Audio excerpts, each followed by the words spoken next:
compris, qui enchaîne les crédits à la consommation, qui a peur de la fin du mois, celui-là ferme sa gueule. Il accepte tout.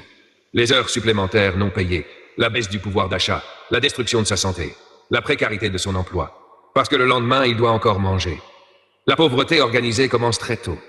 À l'école, on ne t'apprend pas à créer de la richesse. On t'apprend à obéir, à être un bon élément, à rentrer dans le moule.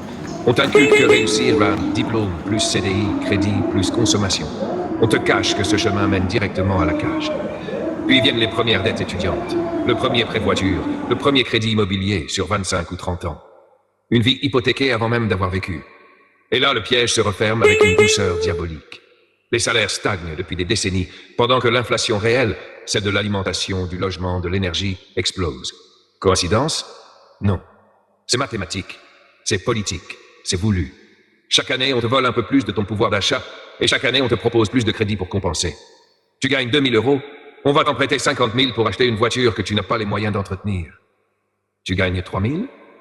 On va te faire signer un prêt immobilier sur 35 ans pour un appartement minuscule à 400 km de ton travail.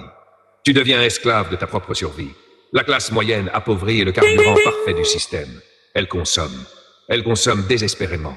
Parce que consommer devient le seul plaisir accessible. Le seul statut. La seule illusion de progression. Alors tu changes de téléphone tous les 2 ans, même s'il marche encore. Tu prends l'abonnement Netflix, Amazon Prime, Disney+, Canal, parce qu'il faut bien s'évader. Tu commandes sur Shein, Temu, Amazon parce que c'est moins cher et que tu n'as plus le temps d'aller en magasin.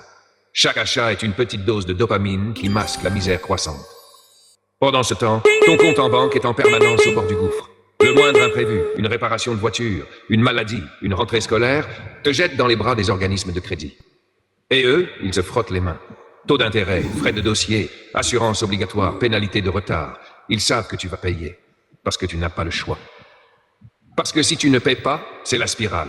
Fichage Banque de France, interdiction bancaire, humiliation publique. C'est ça la pauvreté organisée, pas la misère spectaculaire des SDF, même si elle augmente, mais la pauvreté rampante, invisible, respectable. Celle du salarié qui s'en sort en apparence, qui poste des photos de vacances sur Instagram, mais qui pleure dans sa voiture le 25 du mois en regardant son solde négatif. Celle qui fait semblant que tout va bien pour ne pas perdre la face. Ils ont même créé un vocabulaire pour ça. Précarité, power nap, flexibilité, ubérisation. Des mots propres pour masquer une violence sale. On te dit que tu es entrepreneur de toi-même pendant qu'on te retire toutes les protections. On te parle de quête de sens pendant qu'on te paye des cacahuètes. On te vante le télétravail pendant que tu bosses plus chez toi sans limite horaire et que tes factures d'électricité explosent. Et le plus pervers, on te rend responsable de ta propre pauvreté. Tu n'as qu'à mieux gérer ton budget. Tu n'as qu'à changer de métier. Tu n'as qu'à arrêter de prendre des cafés d'or. Tu n'as qu'à... Mensonge. Ils savent très bien que le jeu est truqué. Ils savent que les rentes, les dividendes, les plus-values, les paradis fiscaux, les subventions publiques aux grands groupes, tout cela crée une ponction massive sur l'économie réelle qui finit dans les poches d'une toute petite caste. Pendant que toi, tu te bats pour 50 € d'augmentation annuelle. La pauvreté organisée produit des êtres brisés. Des gens qui ont encore un toit, un travail, un compte Instagram, mais qui ont perdu l'espoir. Des gens qui ne croient plus que leurs enfants vivront mieux qu'eux. Des gens qui votent par dépit, par colère ou qui ne votent plus du tout. Des gens qui s'endorment en se demandant comment ils vont tenir jusqu'à la retraite s'ils arrivent un jour. C'est voulu. Une population épuisée, endettée, stressée, malade ne fait pas de révolution. Elle consomme des antidépresseurs, des séries, des jeux vidéo, du porno, de l'alcool, du sucre, du fast-food. Elle remplit les salles d'attente des psychiatres et les rayons des supermarchés. Elle fait tourner l'économie. Elle est parfaite. Mais quelque chose est en train de craquer. Tu le sens, n'est-ce pas? Cette rage froide qui monte.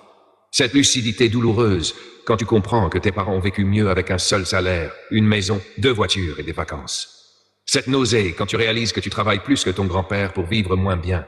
Cette